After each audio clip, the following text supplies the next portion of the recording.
जय हिंद बच्चों, इस समय आप लोग महामना इंस्टीट्यूट के यूट्यूब चैनल से जुड़े हुए हैं और इस चैनल में मैं आप सबका स्वागत करता हूं। आज हम लोग class 10th mathematics Hindi medium NCERT book के 9th चैप्टर त्रिकोणमिति के कुछ अनुप्रयोग यानी सम एप्लीकेशन ऑफ ट्रिग्नोमेट्री के प्रश्नावली 9.1 के क्वेश्चन नंबर 13 को देखने जा रहे हैं। और देखें, इस प्रश्नावली के जितने भी क्वेश्चन हैं सब क्वेश्चन काफ़ी इंपॉर्टेंट हैं और इनमें से कोई भी बोर्ड के एग्जाम में पूछा जा सकता है, इसलिए इसको आप अच्छी तरह से प्रिपेयर करेंगे। देखिए क्वेश्चन नंबर 13 में क्या दिया हुआ है। समुद्र तल से, देखें ये हम समुद्र तल को दिखाए हैं। समुद्र का जो तल होता है वो क्षैतिज होता है। समुद्र तल से 75 मीटर ऊंची लाइट हाउस, ये लाइट हाउस है और इसकी ऊंचाई दी गई है 75 मीटर, 75 मीटर।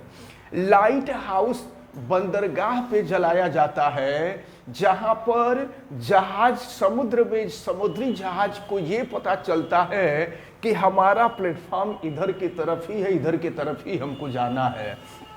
तो देखें 75 मीटर ऊंची लाइट हाउस के शिखर से देखने पर, ये लाइट हाउस है, लाइट हाउस का ये पाद है, ये शिखर है और इस शिखर से ही देखा जाता है।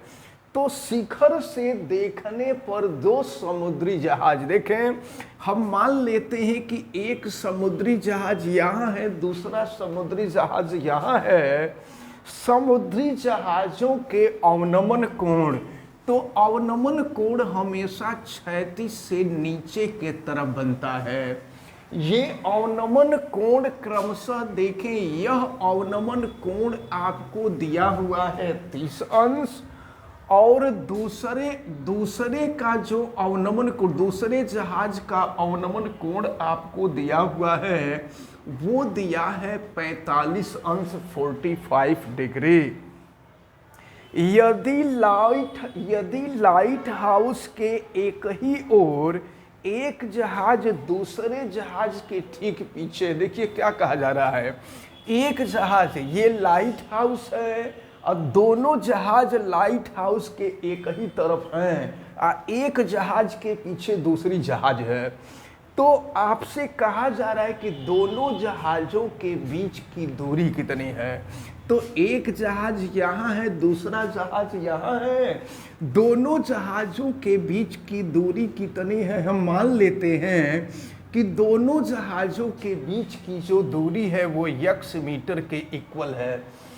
अब ज़रा आप ये देख लीजिए कि यहाँ पर यह कोण 30 अंश का है, तो ये कोण और ये कोण, दोनों कोण एकांतर कोण हो जाएंगे और एकांतर कोण आपस में बराबर होते हैं। तो अगर यह 30 अंश का है तो यह 30 अंश का हो जाएगा। और अगर हम इस पूरे कोण को देखें तो पूरा कोण 45 अंश है। तो अगर ये 45 अंश का है तो ये 45 अंश का हो जाएगा। अब दोनों जहाज़ों के बीच की दूरी आपसे पूछी जा रही है। चलिए हम नाम रख लेते हैं, इसका नाम रखते हैं ए, ये है बी, ये है सी और ये है डी। बिंदु बी और डी पर दोनों जहाज़ें हैं, लेकिन ये जो सी डी दूरी है, सी डी दूरी हमें मालूम नहीं है। इस सी डी दूरी को हम मान लेते हैं वाई मीटर। तो चलिए लिखते हैं, माना दोनों जहाज़ों के बीच की दूरी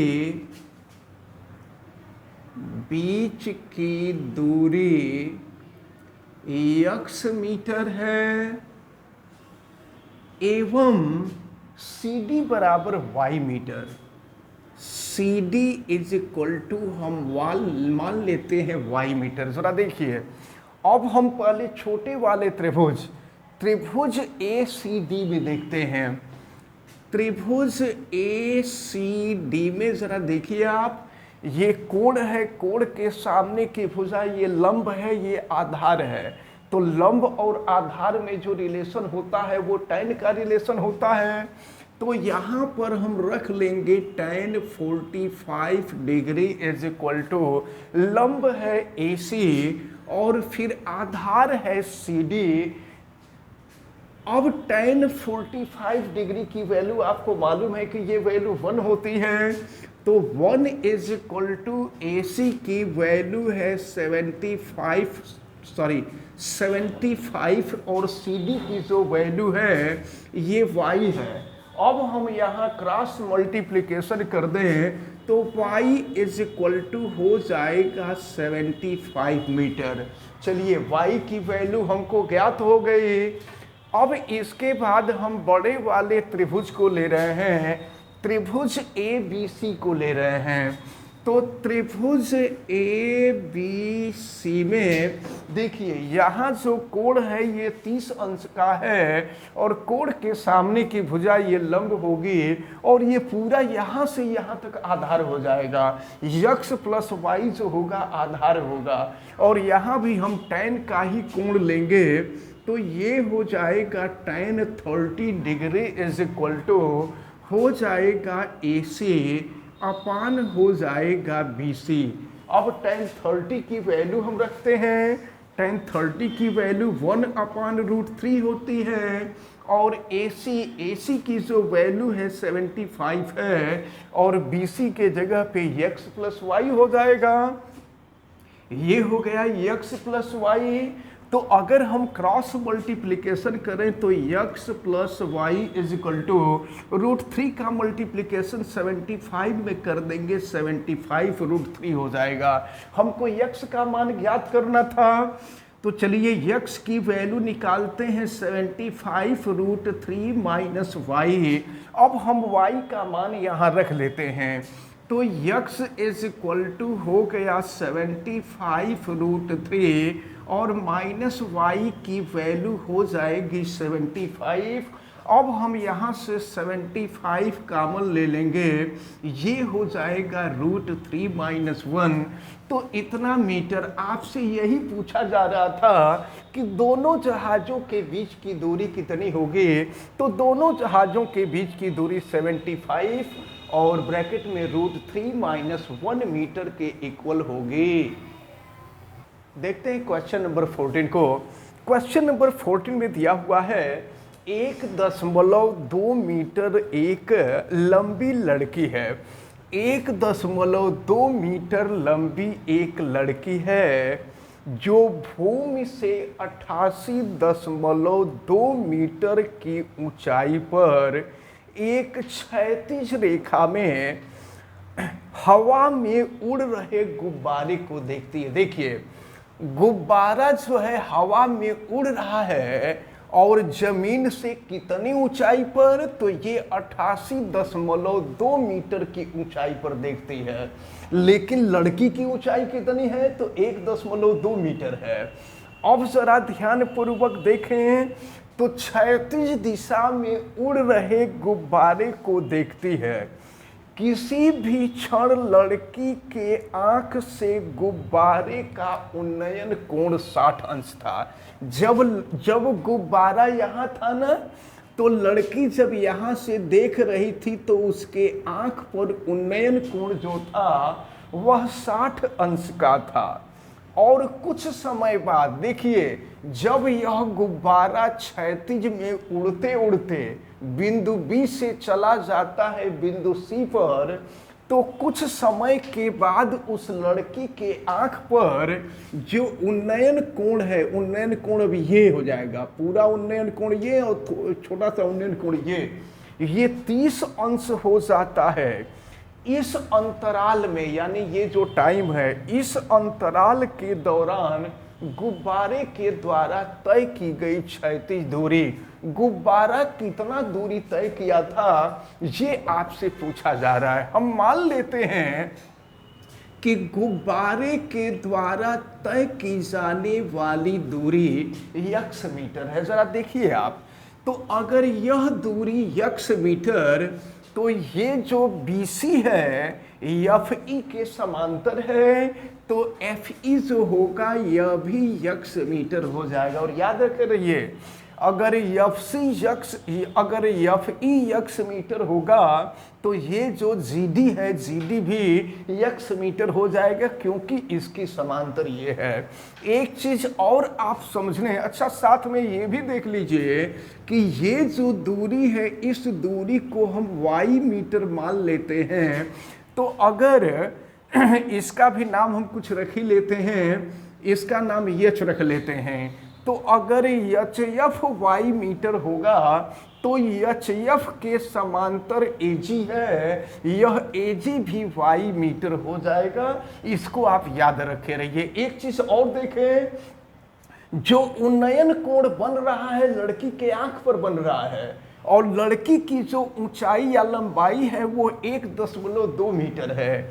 तो अगर ये पूरी ऊंचाई 88.2 मीटर है और 1.2 मीटर ऊंचाई की लंबी लड़की है, तो जो शेष ऊंचाई होगी 88.2 में से 1.2 को घटा देंगे तो शेष दूरी हो जाएगी ये 87 मीटर। यानी यहाँ से यहाँ तक ये जो दूरी होगी ये 87 मीटर होगी। देखिए यहाँ से यहाँ तक ई से सी तक जो ऊंचाई होगी वो 88.2 मीटर होगी, और डी से सी तक जो ऊंचाई होगी वो 87 मीटर होगी। क्योंकि उन्नयन कोण लड़की के आंख पर बन रहा है, इसलिए हमको 87 मीटर ऊंचाई से ही मतलब होगा। तो चलिए अब हम लोग सॉल्व करना शुरू करते हैं। अब हम त्रिभुज, या पहले चलिए हम मान लेते हैं, आपसे पूछा जा रहा था कि गुब्बारा कितनी क्षैतिज दूरी तय करेगा। हम मान लेते हैं गुब्बारे के द्वारा तय की जाने वाली क्षैतिज दूरी x मीटर है। लिख दिया जाएगा, माना गुब्बारे के द्वारा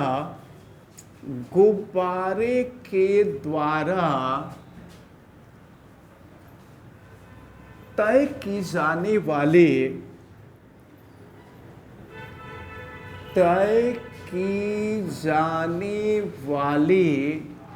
क्षैतिज दूरी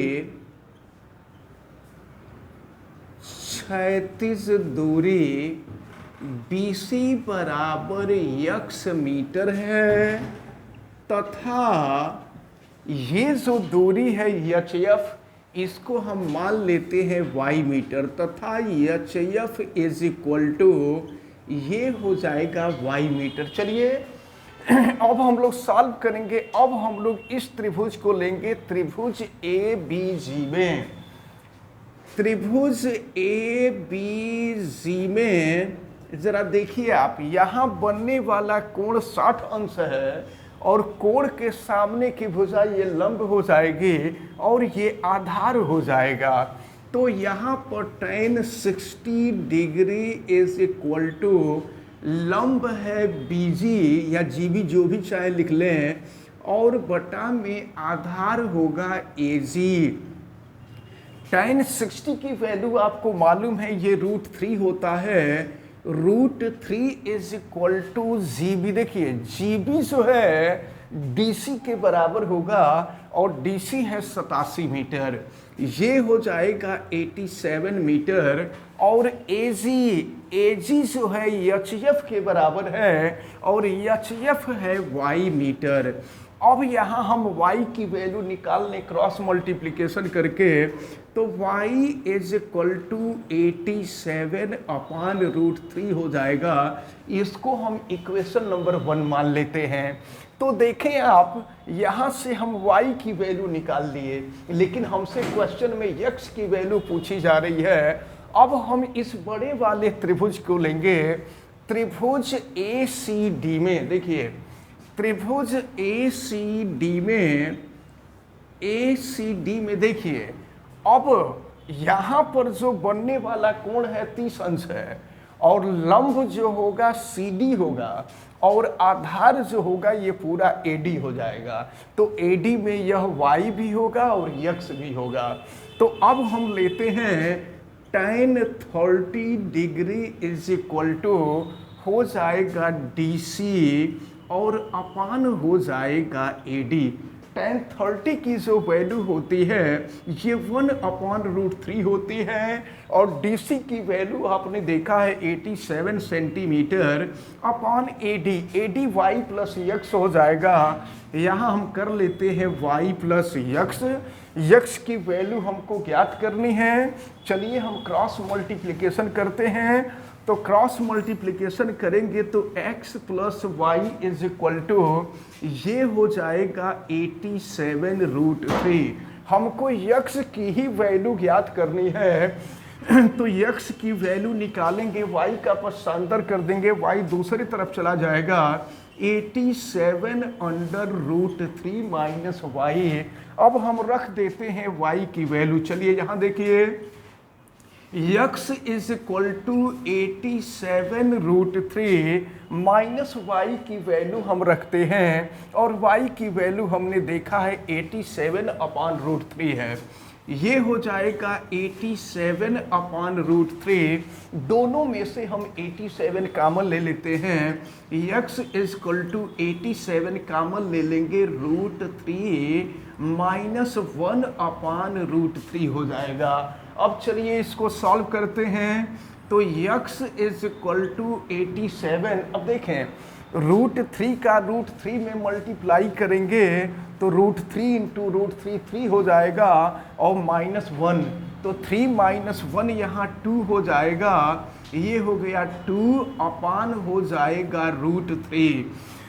तो जैसा कि आपको बताया जा चुका है कि हर में रूट का होना अच्छा नहीं माना जाता है, तो इसके लिए इसका परिमेयीकरण करते हैं, और परिमेयीकरण करने के लिए √3 से अंश और हर दोनों में गुणा कर देंगे।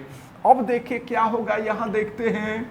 तो x बराबर ये है आपका 87 इंटू 2 और इंटू है √3। और ज़रा देखें फिर यहाँ पर नीचे √3 इंटू 3, ये हो जाएगा 3। अब 3 से हम 87 को कटा दें तो 3 दूना 6 हो जाएगा, और 3 9 27 29 हो जाएगा। 3 से कटा दीजिए तो ये 29 हो गया, और 29 में 2 से गुणा कर दीजिए तो 58 हो जाएगा, 58 हो जाएगा। ये हो गया 58√3 मीटर। आपसे प्रश्न में यही पूछा जा रहा था कि गुब्बारा कितनी क्षैतिज दूरी तय करेगा, कितना दूर उड़ करके चला जाएगा। तो यह 58√3 मीटर की दूरी तय कर लेगा। देखते हैं क्वेश्चन नंबर 15 को। एक सीधा राजमार्ग एक मीनार के पास तक जाता है। देखिए ये मीनार है और ये राजमार्ग है। BC जो है राजमार्ग है और C मीनार का पाद है। तो एक राजमार्ग सीधे मीनार के पाद तक जाता है। मीनार के शिखर पर खड़ा एक आदमी, देखिए ये मीनार है, C मीनार का पाद है और A शिखर है। इस शिखर पर एक आदमी खड़ा है और खड़ा होकर के देखता है। क्या देखता है कि एक कार को 30 अंश के अवनमन कोण पर देखता है। देखें, कार बिंदु B पर थी, उस समय बनने वाला जो अवनमन कोण था वह 30 अंश था, जो मीनार के पाद की ओर एक समान चाल से जाता है। देखिए कार बिंदु B पर थी, तो उस समय शिखर पर, मीनार के शिखर पर बनने वाला जो अवनमन कोण था वह 30 अंश था, और यह कार एक समान चाल से जा रही है मीनार के पाद के तरफ। जब यह बिंदु B से चल करके बिंदु D पर पहुंच जाती है तो कहा जा रहा है कि 6 सेकंड के बाद, यानी B से D तक जाने में 6 सेकंड का टाइम लग रहा है। 6 सेकंड बाद इसका अवनमन कोण 60 अंश हो जाता है। मतलब जो अवनमन कोण 30 अंश था वह अवनमन कोण अब ये पूरा जो है 60 अंश का हो जाता है। यहाँ से यहाँ तक 30 अंश और ये पूरा 60 अंश हो जाता है। इस बिंदु से मीनार के पाद तक पहुंचने में, देखिए किस बिंदु से, समझिए, बिंदु बी से बिंदु डी तक जाने में कार्य को 6 सेकंड का समय लगा। अब पूछा जा रहा है कि डी से सी तक जाने में, इस बिंदु से मीनार के पाद तक जाने में कार के द्वारा लिया गया समय ज्ञात कीजिए। बताइए कार को डी से सी तक जाने में कितना समय लगेगा। हम मान लेते हैं कि डी से सी तक जाने में x सेकंड का समय लगेगा। क्वेश्चन को आप अच्छी तरह से समझ लीजिएगा। एक मीनार है और राजमार्ग मीनार के पाद तक जा रही है। मीनार के शिखर पर खड़ा कोई व्यक्ति देखता है कि एक कार एक समान चाल से चलते हुए आ रही है मीनार के पाद तक। जब वह बिंदु बी पर थी तो उसके द्वारा बनने वाला जो अवनमन कोण था वह 30 अंश था, और 6 सेकंड के बाद जब बिंदु डी पर पहुंच जाती है तो उसके द्वारा बनने वाला अवनमन कोण 60 अंश हो जाता है। बताइए कितने समय में वह कार मीनार के पाद सी तक पहुंच जाएगी। हम मान लेते हैं कि डी से सी तक जाने में, यानी कार बिंदु डी से मीनार के पाद सी तक जाने में x सेकंड का समय लेगी, और मीनार की जो ऊंचाई है इसको हम h मीटर मान लेते हैं। एक चीज और हमें ध्यान देना होगा, देखें इतना कोण, ये कोण 30 अंश का है, तो ये और ये दोनों एकांतर कोण होंगे, और एकांतर कोण आपस में बराबर होंगे तो ये 30 अंश का हो जाएगा। ये पूरा कोण 60 अंश का है तो ये भी 60 अंश का 60 डिग्री का हो जाएगा। अब चले हम शुरू करते हैं। सबसे पहले हम छोटे वाले त्रिभुज को लेते हैं, लेकिन पहले हम लिख देंगे माना कार को डी से सी तक जाने में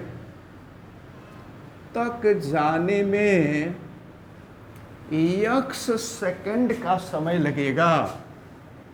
x सेकंड का समय लगेगा, एवं हम ये भी मान लेते हैं कि AC is equal to h metre है। मीनार की ऊंचाई h मीटर है।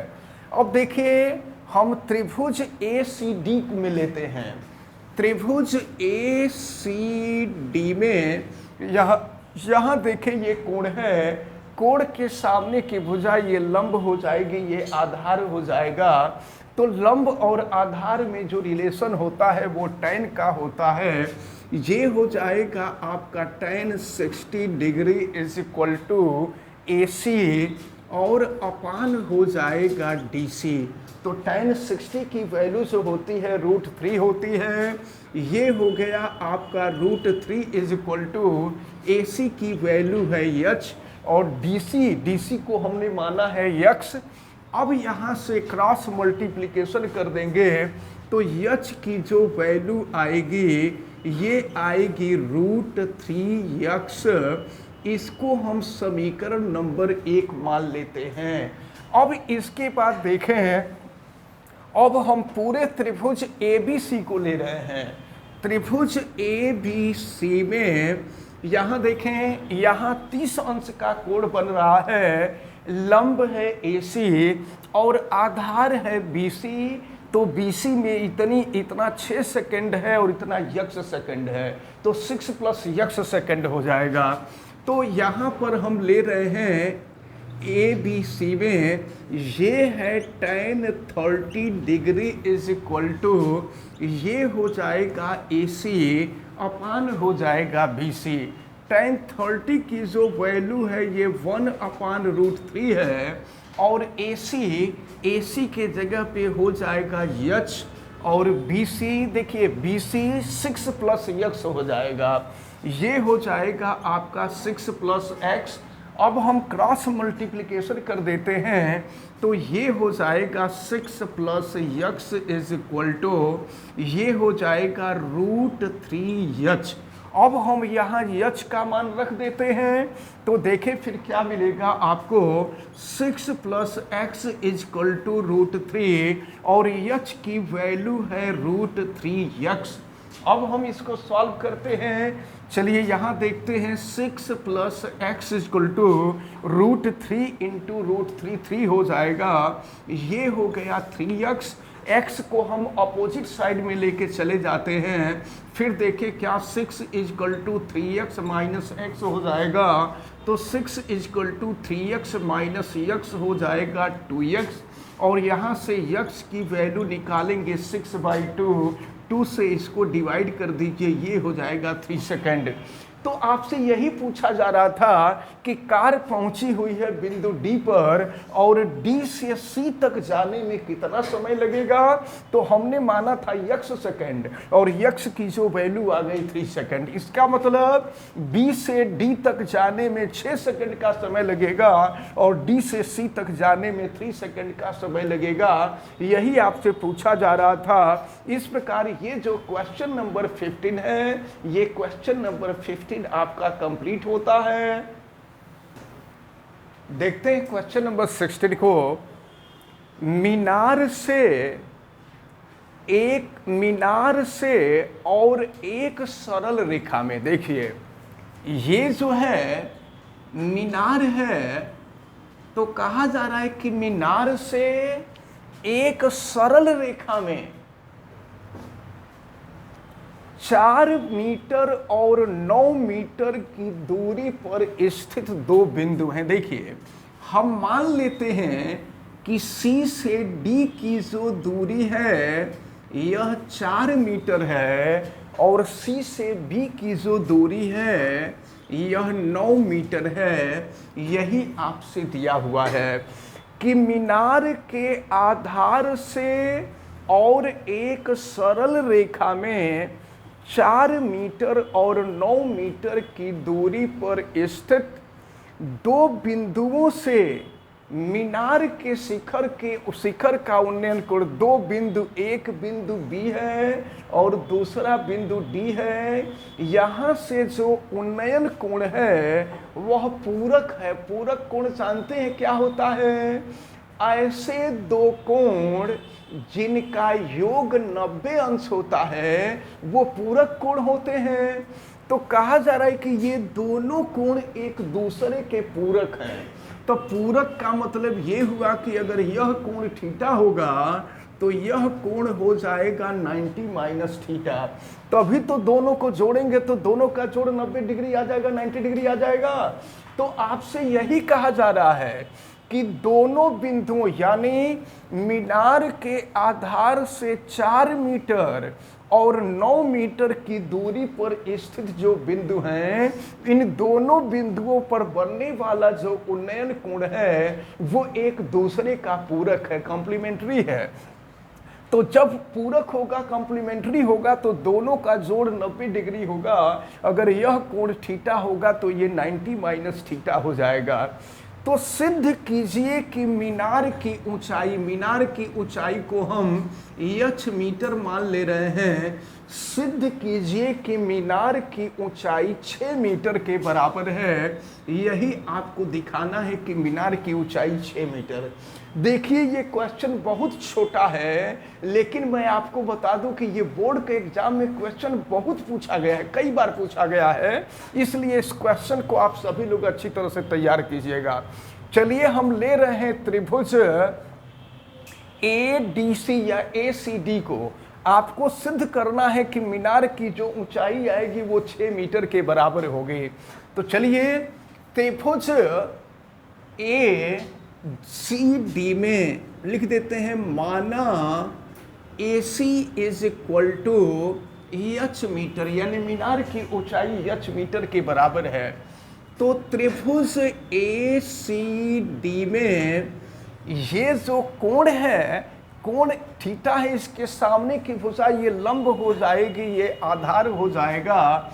तो हो जाएगा यहाँ पर tan theta is equal to लंब हो जाएगा AC और आधार हो जाएगा DC। तो tan theta is equal to AC की जो वैल्यू है वो h है और फिर DC की जो वैल्यू है ये 4 मीटर दिया हुआ है। इसको हम इक्वेशन नंबर 1 मान लेते हैं। तो ये तो छोटे वाले त्रिभुज में हुआ। अब हम बड़े वाले त्रिभुज ABC में देखते हैं। तो त्रिभुज ABC में देखें, ये कोण 90 माइनस थीटा है, ये लंब हो जाएगा AC और ये आधार हो जाएगा BC। BC की वैल्यू आपको दी गई है 9 मीटर। तो यहाँ हो जाएगा tan 90 minus theta is equal to AC upon हो जाएगा BC। तो tan 90 माइनस थीटा आप जानते हैं tan 90 minus theta cot theta होता है। तो ये हो जाएगा cot theta is equal to AC। AC की वैल्यू है h अपान BC की वैल्यू है 9 मीटर। तो ये हो गया आपका इक्वेशन नंबर 2। अब हमको h का मान ज्ञात करना है। तो समीकरण 1 और समीकरण 2 हम दोनों का गुणा कर दें। लिख दिया जाएगा समीकरण 1 एवं समीकरण 2 का गुणा करने पर, समीकरण 1 एवं समीकरण 2 का गुणा करने पर तो देखिए लेफ्ट का लेफ्ट में गुणा करेंगे और राइट का राइट में गुणा करेंगे। तो पहले वाले के लेफ्ट में है tan थीटा और दूसरे वाले के लेफ्ट में है cot थीटा, और ये हो जाएगा यहाँ h अपान 4 और यहाँ है h अपान 9। फिर tan थीटा, और आप जानते हैं कि cot थीटा इजकल टू होता है 1 अपान tan थीटा, और ये हो जाएगा देखें h इंटू h स्क्वायर, और ये हो जाएगा 4 इंटू 9 है तो 9 चौका 36 हो जाएगा।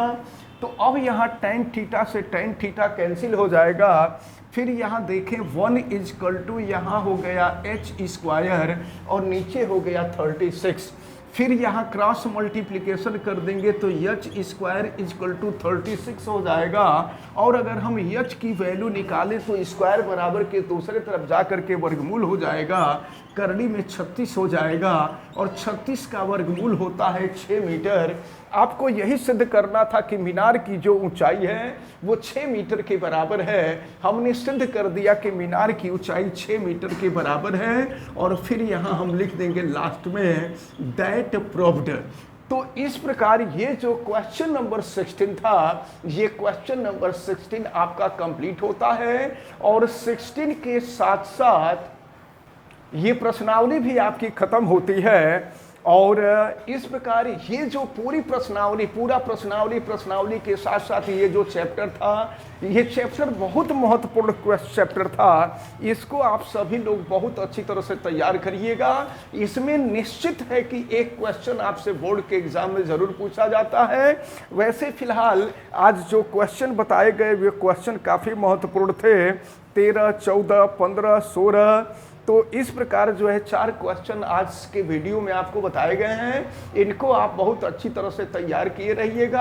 आप वीडियो को लाइक ज़रूर कीजिएगा, और अगर आप चैनल पे नए हैं तो चैनल को सब्सक्राइब भी कर लीजिए। आप बेल आइकन को भी प्रेस करें, और अगर किसी प्रकार की कोई दिक्कत समझ में आती है तो आप हमें कमेंट करके ज़रूर बतावें। वीडियो को मैक्सिमम स्टूडेंट तक शेयर करें। आप सभी लोगों का बहुत बहुत धन्यवाद। जय हिंद।